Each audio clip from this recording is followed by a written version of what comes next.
The diner's windows held the sunrise like a secret it wasn't ready to tell, a weak, pearled light that made the chrome sugar caddy shine and turned the coffee into something that looked darker than it tasted. Sable Whitaker wiped a ring from the counter with the heel of her hand and listened, really listened, the way she always did before morning people filled the booths with their ordinary storms. The grill ticked. The radio in the kitchen breathed static between gospel and old Motown. Outside, a truck coughed in apology and moved on. You could live your whole life in a town like Ridgewater and never hear anything new, but Sable had learned that quiet had different flavors. This morning's quiet had a metal edge, as if a blade was somewhere in the room catching light. Before we jump back in, tell us where you're from. If this story moves you, please subscribe. Tomorrow, I have a special story for you. Gus from the kitchen cracked 2 eggs with the weary elegance of a magician who'd retired and taken up honest work. "Order up on the lumberjack," he called, sliding a plate onto the pass where the heat lamps pooled a low red glow. The diner was called the Blue Finch because Sable's mother had once said bluebirds were good omens, but the sign painter only knew finches. The mistake had stuck. The name was wrong and somehow perfect, which was also the way Sable felt about herself most days. She moved like a dancer whose knees remembered factory floors. 28 years old, with the posture of defiance and the eyes of a woman who'd buried a brother and learned to carry grief in the pocket of her apron. The Wednesday breakfast crew drifted in, the soft-footed regulars, linemen with hands like cracked leather, teachers on caffeine loans, a traveling nurse with stories pressed flat behind her smile. Sable worked the counter in one section of booths, a territory she could navigate blind. 3 steps to refill the coffee for Miss Porter, who never asked. 4 steps to the napkin dispenser someone always ripped half-empty by the salt. The blade-edge quiet changed at 8:13 when the door opened and didn't fully close, as if it needed to think about the decision. The man who stepped in brought the smell of gasoline and rain that had never fallen. He was big, but not theatrical about it, the kind of big that happens to a person who never lets their shoulders fall.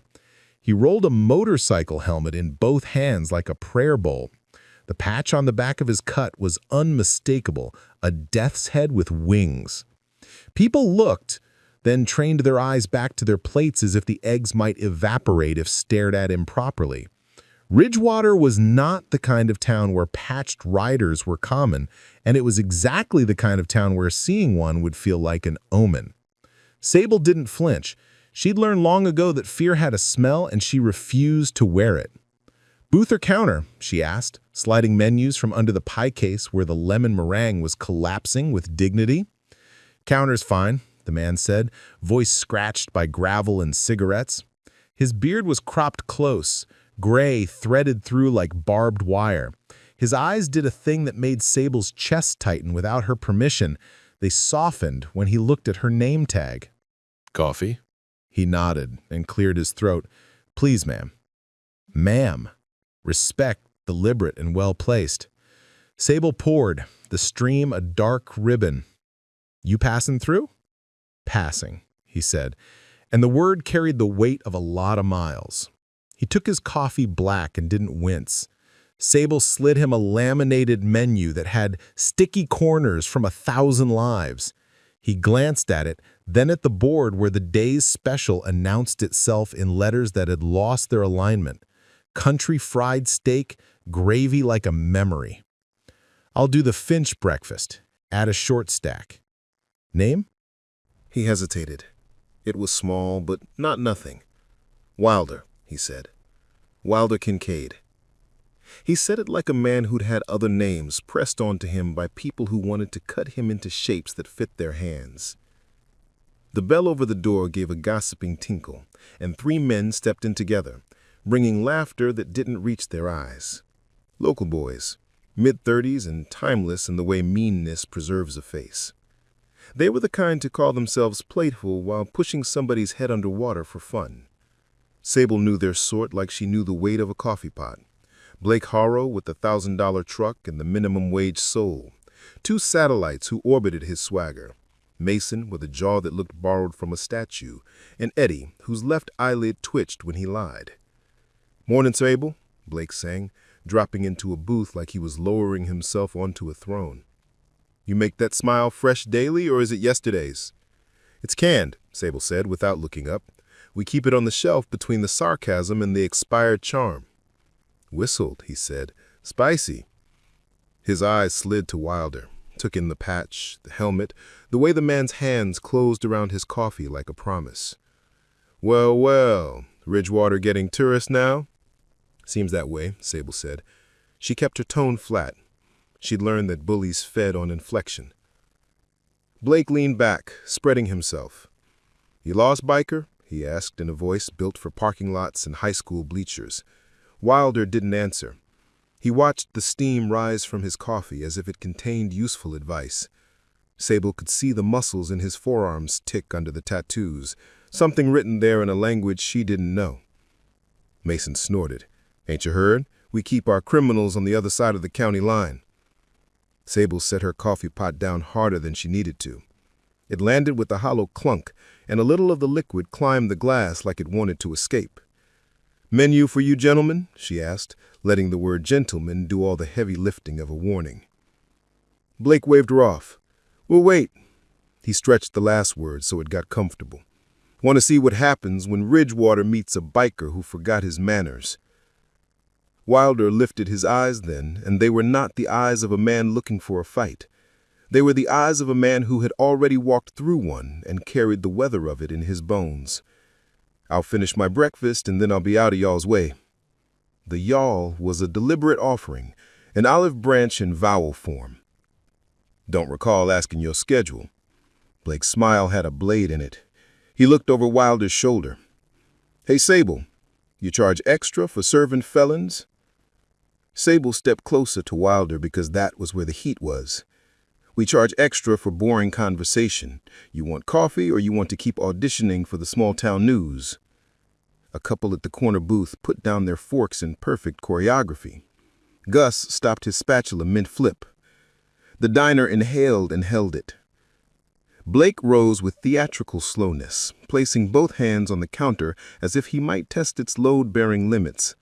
He leaned in until Sable could count the flecks of sawdust in his beard. "You have standards in this town?"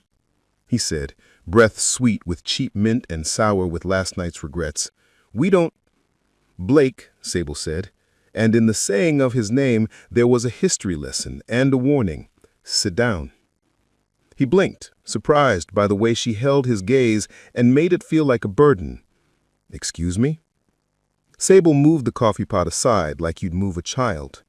She turned her body enough to place herself between Blake and Wilder, not because Wilder needed protection, but because boundaries were holy, and this was her church. "You can eat here, or you can leave. Those are the only two choices. You don't get a third option just because you grew up thinking consequences were for other people." A murmur skimmed the room. Miss Porter, who had memorized the Bible but never weaponized it, folded her hands and watched. The traveling nurse glanced toward the door like she might take a patient out of there if she needed to. Blake's smile did something ugly. "You defending him?" He gestured with his chin at Wilder's patch.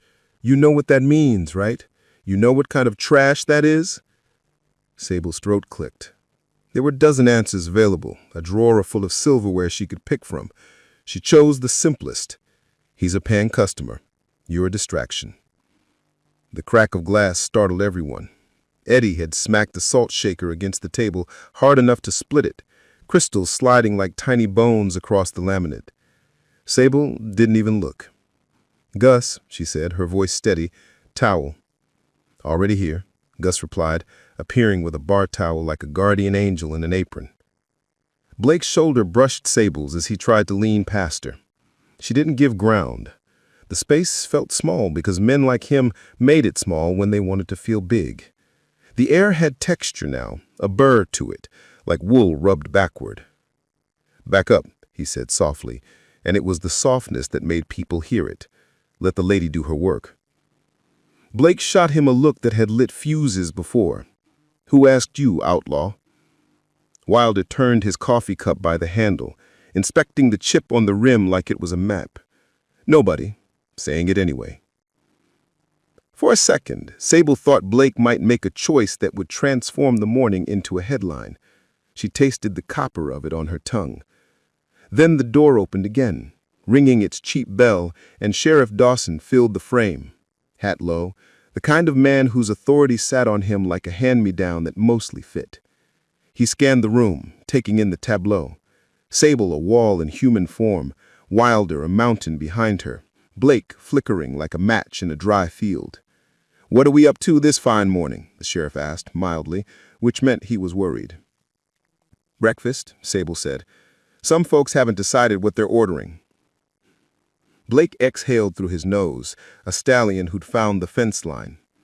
"We're good, Sheriff," he drawled, recalibrating his bravado with a professional in the room. "Just welcoming our guest." Dawson's eyes rested on Wilder's patch. He nodded once, courteous and cool. "Eat and ride. That's the rule I'm hoping for today." "Yes, sir," Wilder said. Blake's posse sank back into their booth, fault lines hidden but not healed. The diner's heartbeat resumed, a little faster than before. Sable served Wilder his Finch breakfast and the short stack, and when she set the plates down, she noticed his hands weren't shaking. She liked that. It made something inside her unclench a little.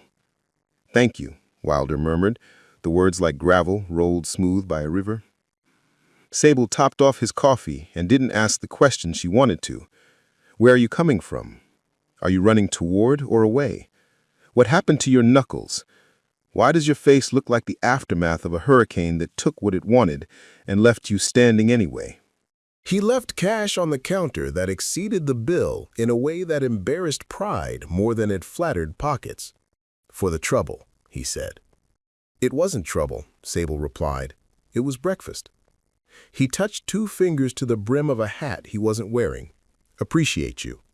He turned for the door, helmet under his arm, sun finding the gray in his beard and making it look like frost. The bell dinged, the door shut, and the blue finch exhaled, the kind of breath that has a thank you folded into it. Blake watched him go with a hatred that looked like fear wearing cologne. "Ain't right," he muttered. "What ain't?" Sable asked as she wiped the counter, which suddenly needed a lot of wiping. "Trash like that rolling through. We keep this town clean." "You keep it small," Sable said, and the words slipped out before she could iron them. She didn't apologize. The past few years had taught her that apologies offered to the wrong people were a kind of theft from yourself. He smiled then, slow and diligent. "You got a smart mouth, Wicker. One day it'll get you in a problem you can't charm your way out of." "Maybe," she said. "Or maybe it'll hand me a key I didn't know I needed." He stared until the moment turned brittle. Then he grinned, and the grin was a lie, and he slid out of the booth with a scrape that made everyone notice his departure. The door closed. Quiet rearranged itself. After the breakfast rush, Ridgewater went back to tending its gardens of gossip and lawn clippings. Sable bussed tables with a mind that churned. Wilder was someone else's story that had briefly run parallel to hers, a train that thundered past at night and shook the glass. But something about the way he'd said, "appreciate you," lingered like cinnamon in the air. Gratitude was a language not enough men spoke fluently. By noon, the diner was calm enough to hear ice melt. Sable took her break in the alley beside the dumpster, where the smell of onions turned the air sweet and sour. She leaned against brick that had been painted white so many times it had started to forget it was brick. In the narrow stripe of shade, she let her shoulders drop and her thoughts loosen. Her phone vibrated with a text from her mother. "You coming by after shift? Bring milk, and maybe bring that smile, baby. The world keeps trying to borrow it." Sable smiled, alone where it cost nothing. She typed, "I'll bring 2." Then she thought of her brother, Isaiah, gone 2 years now to a traffic stop that didn't understand the difference between a tail light and a target. The ache rose, a tide that was never satisfied, and she breathed through it the way the grief counselor had taught her. In fours, out eights. Hold like you're braver than the air. The counselor had looked like a woman who folded cranes out of receipts in between saving people's lungs. Sable had not believed in breathing as medicine until she had to. The alley hummed with the distant highway and the nearer world. A honeybee making a point, a squirrel performing parkour on a fence. Sable tucked her hair behind her ear and went back inside because the world didn't pause for sorrow, and neither did lunch. By 3, the light had shifted into the afternoon kindness that forgives the sins of cracked linoleum. Sable refilled the ketchup bottles and stacked the dessert plates, and listened, because she always listened. Ridgewater's radio stations argued about weather and mercy. A kid asked his mother if pancakes counted as a vegetable if they made him feel like a plant. Miss Porter left a note under her saucer that said, "You did right. Some things aren't recipes, they're reflexes." The lull before dinner belonged to cleaning and thinking. Sable did both with conviction. Wilder's absence felt oddly present, a missing tooth her tongue kept visiting. She told herself to let it go. Let him be a page that flipped and turned and vanished into the book everyone was always writing just by waking up. But when she locked up that night at 9, dragging the mop bucket like a reluctant companion, she saw something across the street that made the day unspool again. Blake and Mason in the shadow of the hardware store's awning, heads close, voices low, the sound of men making a plan they'd later call an accident. She set the bucket down too hard. Water sloshed over the rim, darkened the step. She considered walking over and telling them, "Whatever you're about to do, undo it." But she didn't, because men like that didn't undo on command. They doubled down. She went home instead, carrying the feeling you get when a song modulates and you know the chorus coming won't be the one you learned. Sable's apartment sat above a shuttered salon called Heritage, a pun she forgave because the woman who'd owned it paid Sable's water bill once without asking for thanks. From the window, she watched the town lie down. She did the dishes. She read 2 chapters of a book about a woman who raised bees and boundaries with equal tenderness. She whispered a good night to Isaiah because habits were family. She slept and dreamed of engines turning into birds. Morning came wearing its work clothes. Sable walked to the diner with a thermos of coffee and a pocket full of quiet prayers she would never admit out loud. The air tasted like pennies and rain that wasn't scheduled. When she reached the corner by the railroad tracks, she felt it before she heard it, a vibration in the concrete traveling up into her bones. Her first thought was train. Her second was thunder. Her third was a word she didn't use often: multitude. She turned onto Main and saw a glinting horizon where there had never been one. Chrome and steel and leather and 1,000 small mirrors catching a reluctant sun. The sound arrived a half-second after the sight. An ocean of engines, low and layered, the noise of a promise being kept by strangers. Motorcycles, more than she had ever seen in one place, a procession that made the street look too narrow for the future it was carrying. Sable stopped. A man watering geraniums on a porch let the hose fall and flood the steps. Miss Porter, walking her terrier that answered to Gloria, stood with her mouth open in a perfect O. Sheriff Dawson's cruiser idled at the far end of the block, lights off, watching like a man who had seen a storm cloud form in a room where roofs felt theoretical. They came in 2s and 3s and then in hundreds, their front wheels aligning with a precision that said this wasn't improvisation. Patches from chapters Sable had no map for. Names like talismans: San Jacinto, Low Country, Badlands, Flint Hills. Not all wore the death's head. Some wore no patch at all, as if the only affiliation that mattered this morning was the shared language of throttle and spine. The lead bike peeled away from the formation and eased to a stop in front of the Bluefinch, the way a great ship drifts to the dock it claims. The rider killed the engine, and the street exhaled in relief and then held its breath again. He swung a leg over the bike and stood, helmet in his hand. He was tall in the way telephone poles are tall, unbothered by wind. The patch on his back announced a chapter Sable didn't recognize and a rank she didn't understand but could feel. He turned. It was Wilder Kincaid. He looked different in daylight that had decided to love him. He scanned the storefronts and landed on Sable like finding an address in a city that had pretended not to have street signs. A smile happened to his mouth, and his eyes did that softening again, the thing that had tripped Sable's chest 24 hours ago. Sable became aware, with terrible and exhilarating clarity, that 300 motorcycles were lining up in front of a diner with 28 seats and a coffee pot that could handle exactly one emergency at a time. She also became aware that Blake Harrow's truck was angled across the intersection like a dare, bed loaded with something under a tarp that made the air feel like it had a siren buried inside it. Wilder began to cross the street. Behind him, the ocean of engines throttled down, a sea receding. Helmets came off, sunglasses lifted. Faces revealed themselves one by one, and Sable understood what the word witness really meant.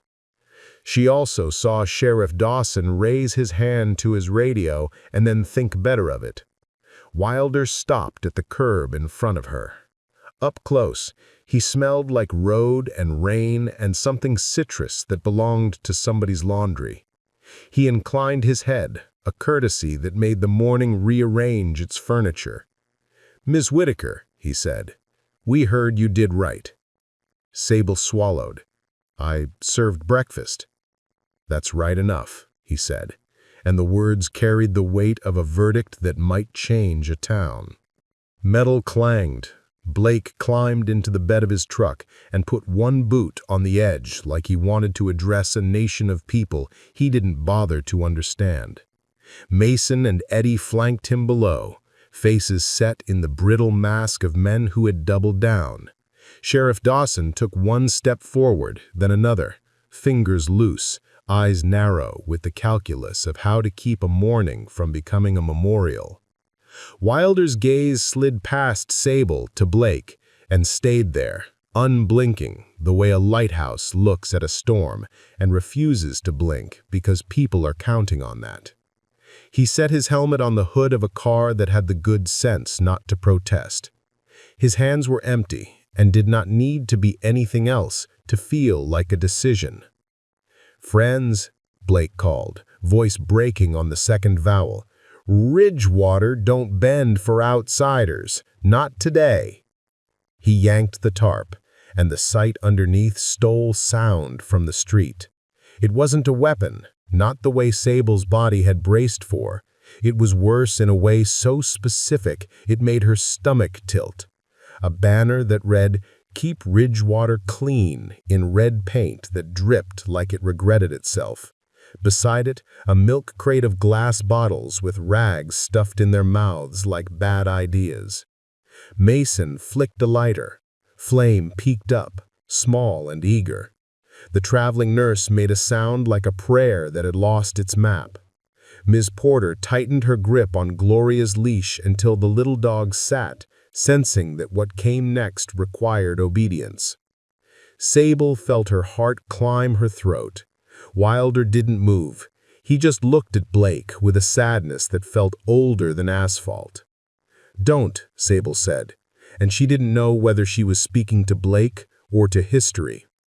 Blake smiled in a way that made Sable understand how a match feels about a fuse. He opened his mouth to speak, and the lighter kissed the first rag, and the engines behind Wilder rose in a hum like a church remembering its hymn. And Sheriff Dawson's hand finally went to his holster, and Wilder said very softly, "Sable, get behind me." And she? This story took us a long time. If you like it, subscribe. Now back to the story. Moved. not away from him like fear wanted, but into the space his body made safe, a pocket of stillness in a morning that had suddenly found fire. Heat bloomed on the rag Mason had touched, the tiny tongue of it licking air like a cruel idea licking its lips. Wilder's hand found Sable's elbow, not yanking, not owning, just placing her back a half step behind his right shoulder where she could still see, could still speak, where her will didn't have to leave the room to be protected. "Sheriff," Wilder said, without raising his voice, "that's an accelerant and a lit rag. Nobody here needs a felony today." Dawson's answer came from deep in his chest, like a man trying to keep his own pulse from running. "Put the bottle down, Mason. Blake, don't add a word to this fire." Sable's eyes jumped everywhere at once, a hummingbird trapped in a human skull, taking inventory the way her grief counselor had taught her for panic. Count 5 things you can see. Chrome gleam, red cloth, Wilder's beard bright with daylight, Gloria the terrier trembling in a harness of polka dots, Sheriff Dawson's hand hovering steady above the holster. 4 things you can feel. The rough seam of Wilder's denim brushing her forearm, the heat ribboning off the lighter, the tacky paint of the diner's door under her palm, and the thrum of 300 engines idled down to a heartbeat. 3 things you can hear. The moth buzz of the lighter, a distant train insisting on its schedule, someone whispering a prayer that didn't care who heard. 2 things you can smell. Gasoline and fear. 1 thing you can taste. Copper. Copper like memories that bled when you touched them. "Boys," Wilder said, and the word was not an insult, it was a diagnosis. "This is just breakfast." Blake's smile punished the idea. "This is our town." Wilder nodded once, like you nod at weather and accept it doesn't take requests. "Sure, so act like you love it." The flame on Mason's rag swelled as if encouraged by the attention. He held the bottle like a dare he would hate to lose. Eddie shifted his weight, left eyelid jumping, hands wanting to be told what to do and hating that want. Sheriff Dawson sidled a step, measuring angles, seeing trajectories, running the geometry of where glass would break and what it would kiss. Sable spoke, because silence made room for devils. "Blake," she called, keeping her voice out of the shrill register where it would lose its authority. "My mama prays for you on Wednesdays. Don't make her change the day." It was a strange thing to say, and exactly the right one. Blake's head tipped, confusion rippling across his face like wind over a wheat field. People around them let out a breath that almost turned into laughter, and then remembered not to. The flame sputtered, as if humiliation starved it. "Put it down," Dawson said more sharply. Wilder's hand, empty and open, extended slightly, not reaching, not pleading, simply available, the way a good man holds a door and lets you be the one to walk through. "You ain't built for prison, son," he told Mason conversationally. "It'll grind you up and serve you back to the world as something you don't even recognize." Something in Mason flickered and faltered. Blake saw it and panicked, mistaking doubt for betrayal. "Do it," he hissed. "Show 'em!" That was when the woman with the traveling nurse's badge moved without anyone telling her, stepped off the curb with a red trauma bag like a flag of truce, and said in the voice of someone who had delivered babies in elevator shafts and stopped bleeds with shoelaces, "If you throw it, I will be the one packing the burns for the children you catch. Is that who you want to be in my memory?" Mason's jaw worked. The lighter wavered. The flame kissed the rag with more ardor, then dimmed as his hand shook and pulled it away. He swallowed a boyhood and looked at Blake and whispered, "Man, Coward," Blake spat. "Blessed," Miss Porter corrected from the sidewalk, with the might of a grandmother who'd been through a hurricane and knows what to call survival. Gloria sneezed, as if punctuating the sentence. The engines thrummed, not revving, just reminding everyone that heat could be loyal, too. Wilder's chin dipped almost imperceptibly, and as if the signal had been discussed in a room somewhere in a previous century, 3 riders peeled quietly from the line and dismounted. They were older than trouble and wider than doorways. Without hurry, without theater, they walked to the truck bed. One took the crate of bottles as easily as you take communion. Another plucked the banner free and folded it with a kind of contemptuous neatness. The third, a woman with forearms like braided rope and eyes that had seen construction sites and house fires, pinched the flame off the rag with damp fingers and dropped the lighter into her own pocket like a librarian confiscating gum. "Thanks, sugar," she told Mason. And somehow it wasn't a taunt. It was a benediction for a change of mind that had arrived just in time to count as courage. Sheriff Dawson moved then, not fast enough to be called force, not slow enough to be mistaken for reluctance. He climbed into the truck bed beside Blake and put one palm on the banner pole, one palm on Blake's shoulder. "Come on down for a talk. Public nuisance at minimum. We'll sort the rest when my hands stop shaking." Blake jerked his arm free. "Get off me." He jumped down, boots slamming anger into asphalt. He looked at Sable like a man blaming a mirror for what it reflects. "You did this. You brought trash to our door." Sable's throat wanted to be a fist. She made it into a voice instead. "I brought eggs and coffee. They brought themselves." A murmur rolled through the riders. Not a threat, just a sound like 1,000 men and women agreeing with breakfast. Dawson caught Blake's wrist before he chose the stupidest path. Cuffs flashed, metal punctuation on a morning sentence that had tried to become a paragraph of flames. Mason submitted with surprising relief. Eddie took one step backward, then another, calculating the odds. He met the gaze of the woman who'd folded the banner and discovered his math had never accounted for her. He held out his hands, and she shook her head. "Not me, baby. Him." She nodded at Dawson.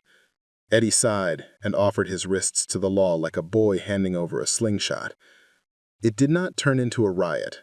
That was the miracle Sable would replay later when the town's memory tried to repaint the scene in colors that suited their politics. It became instead the morning where hundreds of strangers gathered to stand between a woman with a coffee pot and the kind of men who thought power wore their faces. It became the day Ridgewater discovered that reputation could arrive on 2 wheels and decide to act like decency. Dawson read rights in a voice that sounded like gravel turning into a road. He walked Blake to the cruiser. Blake twisted once, twice, testing the universe for weakness. It didn't give. In the passenger window's reflection, he saw himself mean and small and cuffed. He looked, for the first time Sable had ever seen, unsure of the script. He tried on contrition like a hat. It didn't fit. "Miss Whitaker," Wilder said softly, once the siren noise had shrunk down and slid away. "How's your coffee situation?" Sable turned to him with her laugh held together by threads. "Dire," she confessed. "We have 1 pot and 28 seats." He looked over his shoulder at the sea that had come with him. "We can help, if you'll let us." Let us. Sable tasted those 2 words like a food she hadn't had in years. She nodded, because sometimes the bravest thing you can do is admit you can't carry everything alone. "Okay, but nobody's taken over my grill but Gus. We have limits even in a crisis." "Gus," Wilder called with a grin, "are you up for running a battleship?" Gus stuck his head out the pass and squinted at the multitude like Moses sizing up the Red Sea. "I was born tired, but I get holy when bacon's involved." In the next 14 minutes, the Bluefinch became something it had never been and would never entirely stop being afterwards.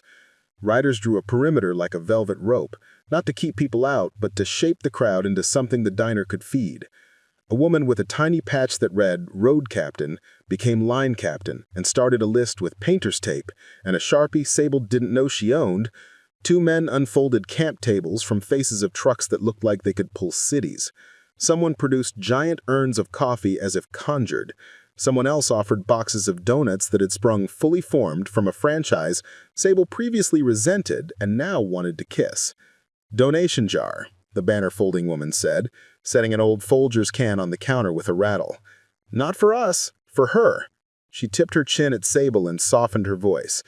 "Let us buy out your breakfast till the sun forgets its name." Sable started to shake her head, and Wilder's eyes stopped her. Don't fight what's trying to bless you.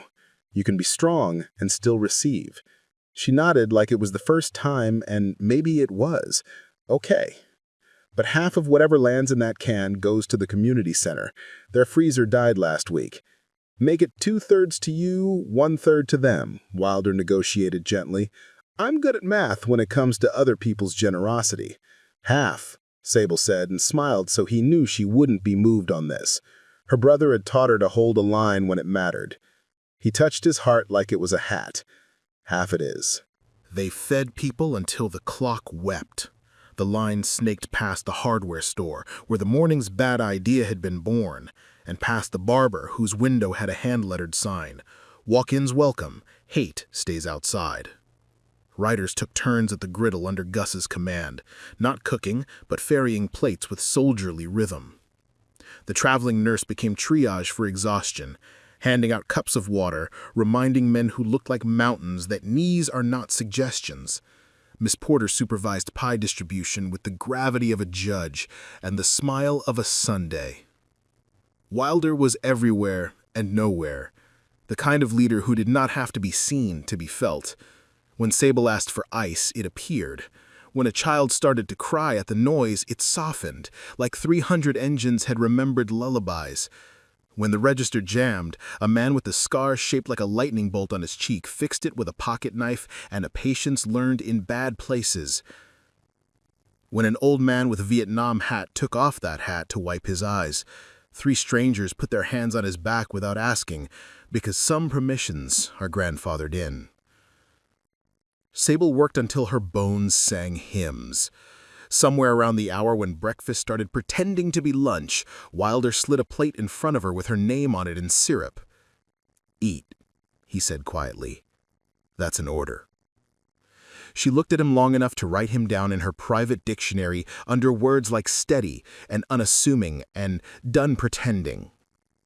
"Yes, sir," she said. And he almost looked offended until he saw the smile and understood that sometimes a joke is a bridge. He took the stool 2 down from her, not crowding, not offering the intimacy of side by side unless she reached for it. She ate like a person who remembered pleasure. It felt like treason against the morning's fear, and she committed it on purpose. When she finished, there was a napkin under her plate with a penline sketch of a bluebird. Not a finch. A bluebird. Crest slightly wrong. Wings honest. Under it, in block letters, someone had written, "Blue finch is right because you made it right." She folded the napkin and tucked it into her apron like a sacrament. Around 2, the media arrived like seagulls sniffing for a story's innards. 2 vans, one's roan, a woman in a blazer that had never known the kindness of a milkshake. Sheriff Dawson intercepted, telling the truth in a way that kept it from performing for the camera. "We had a situation. We de-escalated. Folks ate. That's the story." The reporter aimed her microphone at Sable. "You defended a Hell's Angel," she said, as if the word defended should be wearing quotes. Sable kept her eyes level and her voice easy. "I served a man breakfast. Everyone else decided what they wanted to be about it." "Are you afraid of retaliation?" the reporter pressed. Sadie considered the right kind of honesty. "Fear's a visitor. I don't offer it a chair." She almost said, "I've already outlived the worst day of my life, a traffic stop 2 years ago with sirens that didn't sound like help." But she didn't hand that to the camera. Isaiah deserved privacy even in death. She felt him, though, in the set of her shoulders, in the way she made her voice walk instead of run. Wilder spoke only when the microphone wandered to him like a moth. "Ma'am, we're here to eat and say thank you. That's the whole sermon." "You represent the Hells Angels?" she asked. He shrugged as if the title mattered and didn't. "I represent breakfast and gratitude. Put that on your chyron." They did not get what they came for, which is to say no one bled for their B-roll. The drone gave up and filmed a line of motorcycles glittering like a school of armored fish. By 4, Sheriff Dawson had returned from the county lockup with a face that said paperwork was a penance invented by men who had never said a bone. He approached Sable at the coffee station, where she was decanting sweetness into someone else's tired. "They're booked," he said quietly. "Arson attempt, disorderly conduct, resisting for Blake." "You okay?" Sable asked. He huffed a breath that might have been almost a laugh. "As me tomorrow." He tipped his hat toward the riders. "You got yourself a congregation." "I didn't call them," she said, and then realized she had in a way, by behaving like a person who believes hospitality is how you hold a line. He nodded like he knew the theology already. Sometimes you don't have to call a fire if you built the hearth. In the pocket of calm that arrived around 5, the riders began to do what riders always do, leave in small waves, like the ocean remembering its other shores. Before they went, though, they lined the towner one by one and made the Folgers can heavy. 100 small gestures, some folded, some coins, one foreign bill that would mean nothing to the register, and everything to Sable later when she found it and smiled because generosity speaks accent-free. The woman who had folded the banner found Sable and touched 2 fingers to the napkin in her apron. "You keep that. Remind yourself you didn't flinch."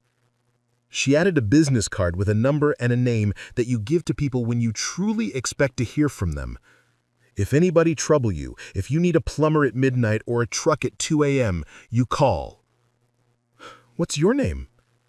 Sable asked. "Garnet. Like the stone. My mama believed in hardness you could wear." "Thank you, Garnet." "Don't thank me. Thank breakfast. It makes decent people brave." Wilder was one of the last to leave the counter, not because he lingered, but because people kept stopping him to press his hands and say things they hadn't admitted they needed to say out loud. "Thank you for showing up. My son rides. My husband died on a road that looked like this one. I didn't know men like you said please." He received it with the quiet of a man wary of altars but not allergic to them. When he came to Sable, the street had become a calmer kind of loud. "You holding up?" he asked. "I'm a quart low," she said, "but I'll make it home." He nodded like he understood machines and women and how people are both sometimes. He reached into his vest pocket and took out a small object on a leather thong. It was a charm made from a tiny piston rod, polished, delicate, and tough at once. He held it out, palm open. "What's that?" she asked. "Off a bike that saved my life and then died doing it," he said simply. "I carry it to remember to say thank you to metal in mornings. I think you should have it for a while." She wanted to say no because the part of her that had learned to refuse gifts thought refusal made her strong. The part of her that had watched a community arrive said yes because accepting made her belong. She held out her hand and he dropped the charm into it, and it was heavier than it looked, like grief and like grace. "Wilder," she said, and it surprised her how saying his name felt like stepping onto a porch that always been there. "If this was about me, I appreciate it.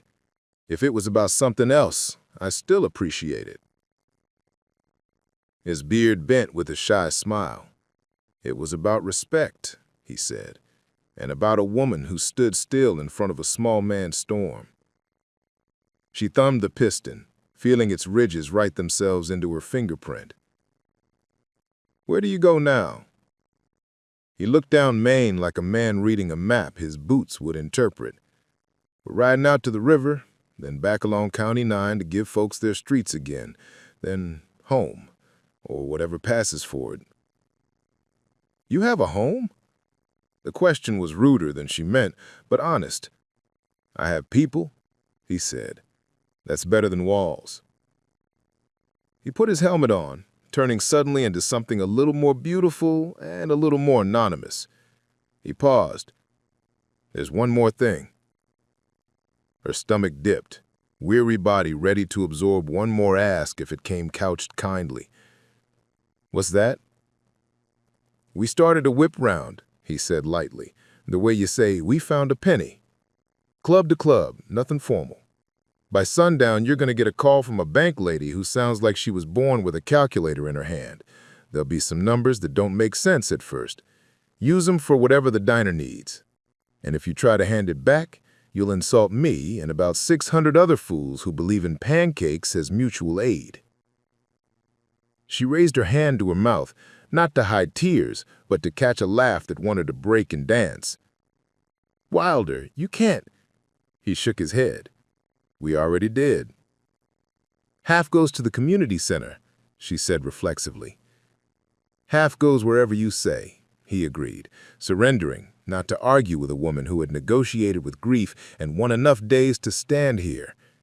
He looked like he wanted to say more, and like he had decided not to. He tapped the visor in farewell. "Miss Whitaker. Mr. Kincaid." He walked back through the press of men and women who made a tunnel with their attention, the kind you walk through at weddings and funerals.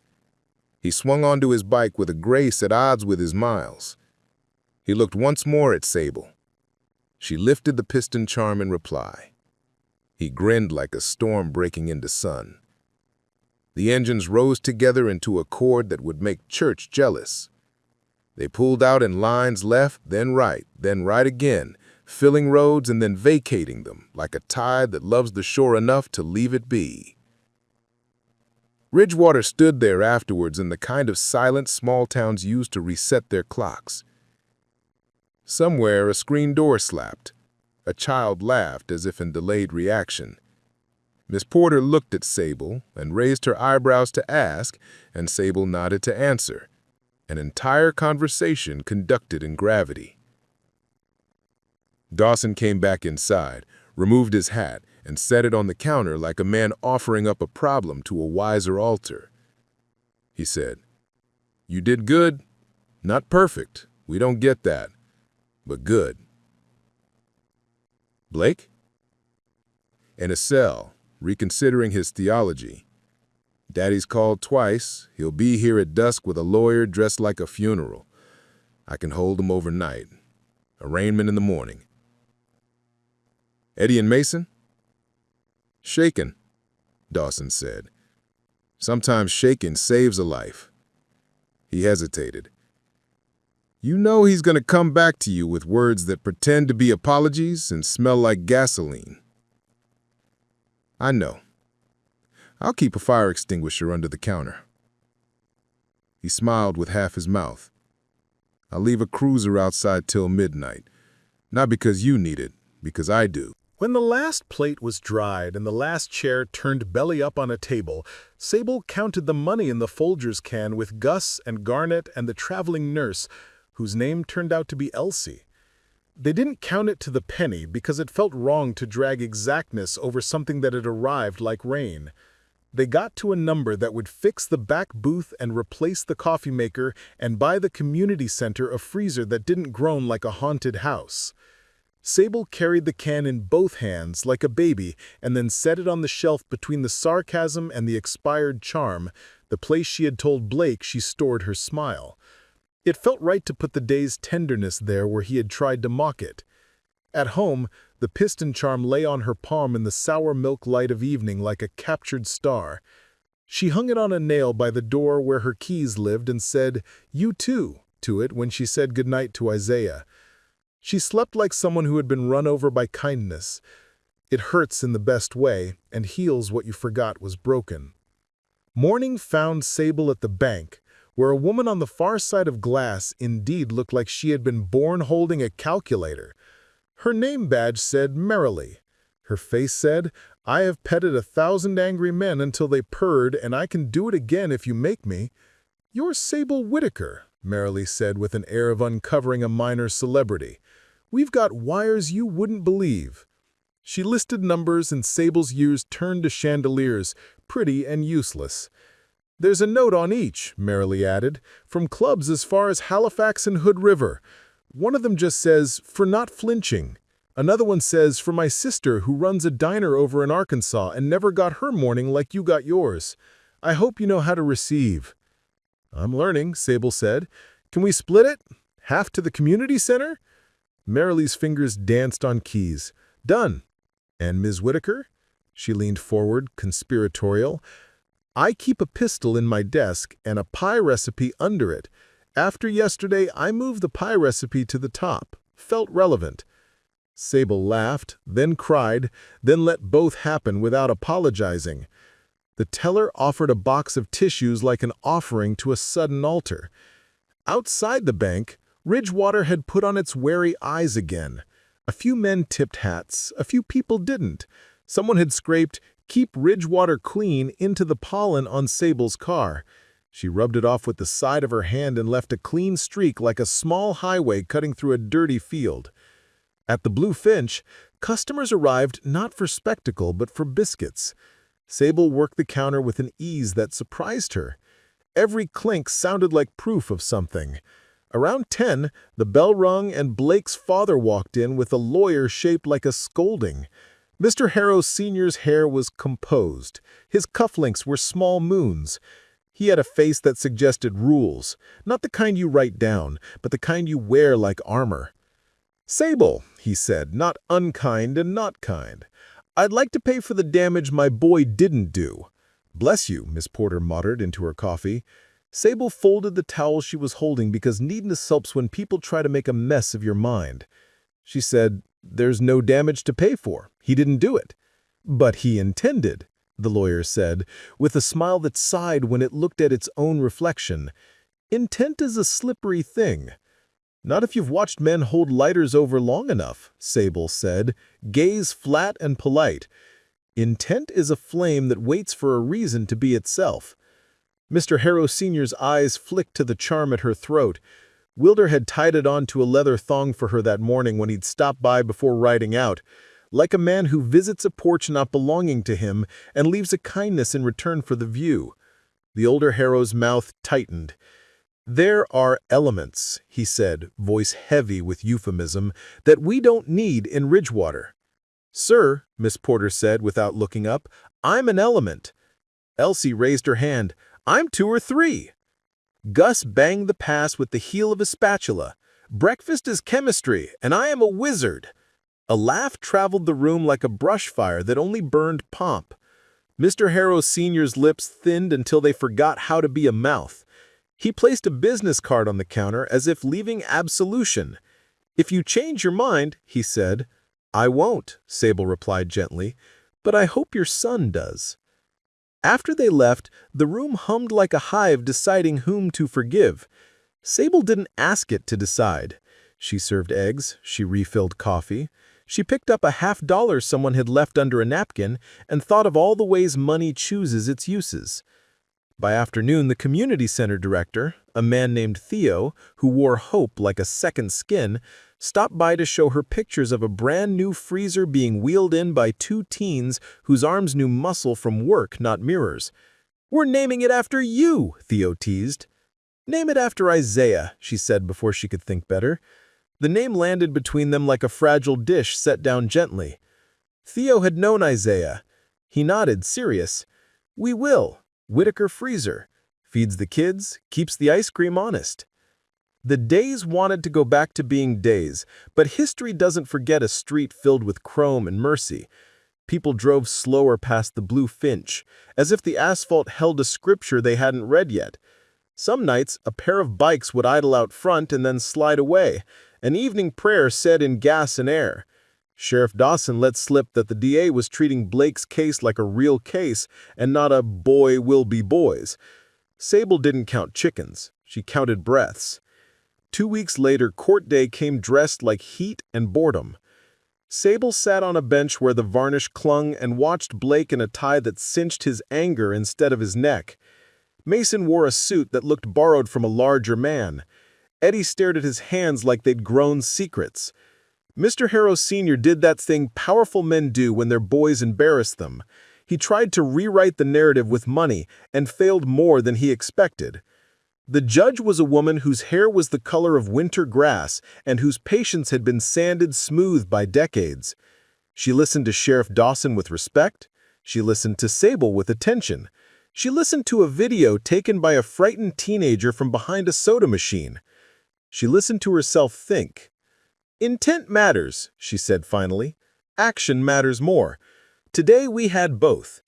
She sentenced Blake to 6 months, suspended if he completed anger management and community service at the place he had intended to harm, the community center. Mason and Eddie got probation, fines, a lecture that came out like grace. Mr. Harrow Sr. tried to thunder, and the judge rained politely on his parade. Outside the courthouse, Blake met Sable's eyes and tried to hand her a folded apology shaped like a map that leads nowhere. "I didn't mean—" "You meant," she said, not unkind. "You just didn't finish." She watched the words hit him and change nothing and everything. He walked away thinner. She did not follow. Forgiveness is a door you can only open from the inside. She kept hers closed for now, her hand on the knob, because she was generous and because she had learned that some doors swing both ways, and you don't want that with a man who carries gasoline in his pockets. The Blue Finch threw a thank you cookout the following Saturday, not for the cameras, they'd forgotten them, but for the people who had shown up when she was only an idea holding a coffee pot. Theo rolled the new freezer over with a dolly and teenagers whose arms knew muscle from work, not mirrors. Miss Porter prayed over the potato salad. Elsie taught half the town how to use a tourniquet with a bandana and a branch. Dawson kept his hat off and his badge on, and ate 3 hot dogs like a civilian and a 4th like a lawman. And then, like weather you were hoping might visit again, the low roll of engines. Not hundreds this time, maybe 20. Enough to remind, not to overwhelm. They parked with the courtesy of people who understand neighborhood watch and neighbor. Wilder stepped off his bike, and Sable's mouth found a smile it was happy to wear. "You're right," he asked after the first hey and the second hug, the kind you lean into with hips and heart. "I'm all right," she said, and meant it. "You?" "Still moving," he said. "It's what I know how to do." Winter came with the rudeness of a bill. The Blue Finch put pots of soup on special and kindness on tap. On a night when sleet whispered lies about the morning, Sable closed up to find Blake standing across the street under a street lamp that made him look like a photograph. She didn't call out. He didn't cross. He lifted one hand, not a wave, more like a statement that he existed in a world where consequences had not killed him. Then he turned and walked into the snow. She locked the door and whispered to Isaiah, "That's not mine to fix." And he stayed dead and present, and she stayed alive and listening. Spring returned everyone to themselves. The community center threw a fundraiser to pay for after-school tutors so Theo could stop using hope as a form of currency.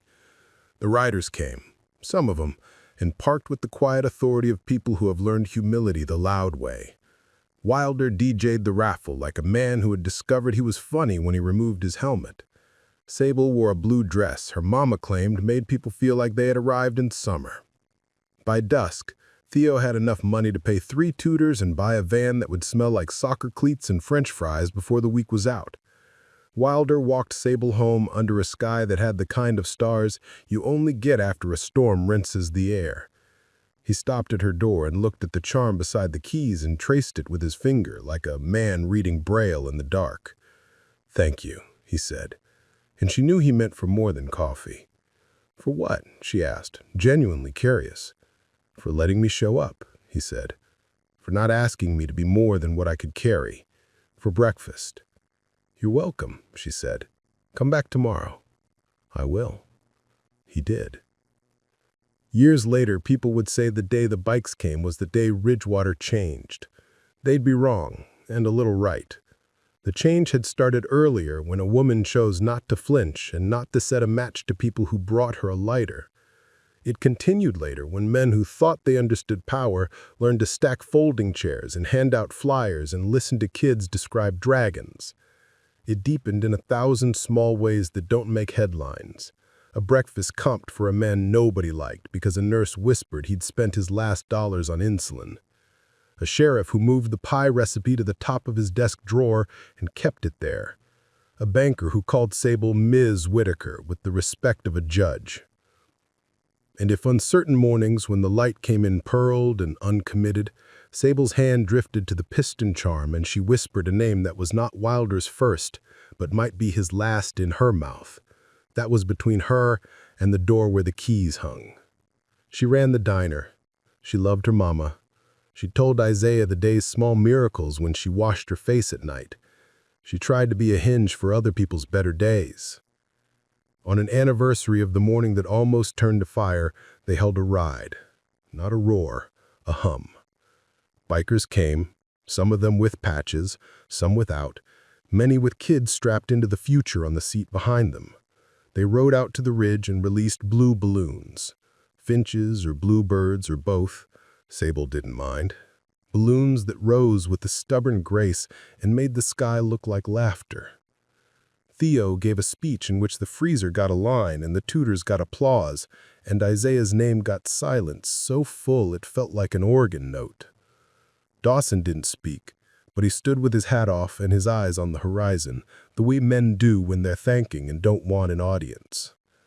Wilder asked Sable if she wanted to ride pillion, and she said yes, and it didn't feel like surrender. It felt like trust.